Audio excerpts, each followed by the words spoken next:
Welcome to Olds Mob 455. Today is a new shop tool, and it's called the Hutchins Hustler. And this will level out your panels. You know, if you're just using a DA and it's round and it gets the paint off, but you're going to be like this. This is expensive, and I never used one before. Usually you had to do everything by hand, and believe me, your arms get tired. So when you start with something that you never used before, you could probably do some serious damage real quick.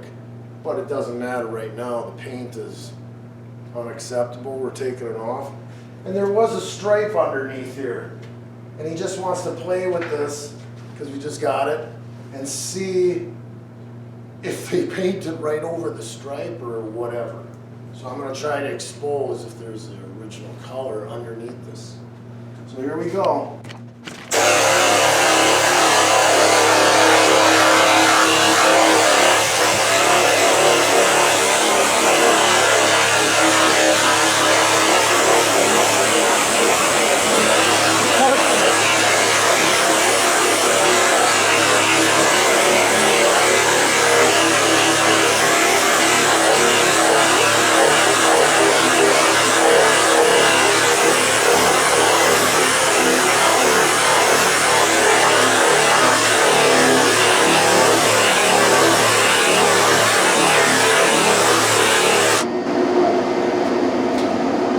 So when you watch those TV shows and you see the pros like on Overhauling or whatever, and those guys are using that tool, you can see how quickly you can make it.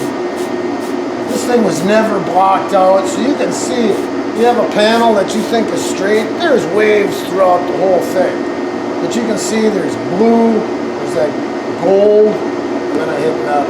This is primer under there. So it's had two paint jobs. Yeah, this looks like they took the stripe off before they painted it, maybe before that blue one. What do you think? I'm thinking it was off. But it's just, it was on there so long, and it protects the paint, and the sun damages paint differently if you had a protective stripe on it.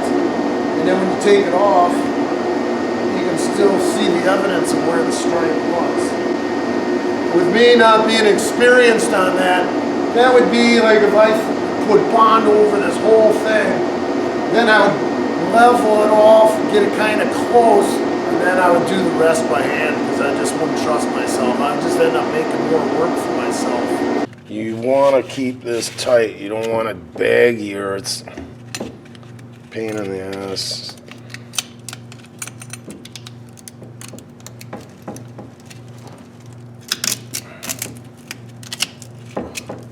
Alright, so right here is a control that you can end up slowing it down or increasing the speed of it.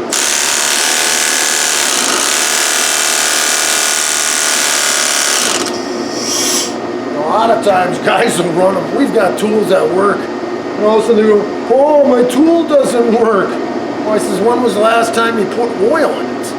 These things get air from the air compressor at work, and it goes all over the place. Nobody ever drains the water on. They got them separators I've already gone to. They're full of water. And then you get water inside the tool, and then the next time you go to use it, it's been rusted. Sometimes we have to, you know, with a DA, you got to get the thing going again after you put oil in it. Then you're using it and oil spraying out, and here's a part that you don't want oil on because you're going to be painting it when it's out of the exhaust. It's spattered out all this oil. If you keep tabs on this thing, it's like every time you use it, you just put a drop on it. If you've run it for like, you know, an hour or so, then you put another drip in there. You don't want to overdo it. I've already taken apart. All these air motors is like a cylinder with a bunch of little veins, and those veins have to slip in the grooves, and there's an open spot, so then they fling out and then they make it go around. They don't have much torque, but the speed that they're working, and then it goes into like a gear reduction, like a transmission, which makes this thing go back and forth. So this is coming back at you. You don't have it blowing. A lot of times you're working with a tool and it blowing the air right back at your face and stuff. This is nice going backward.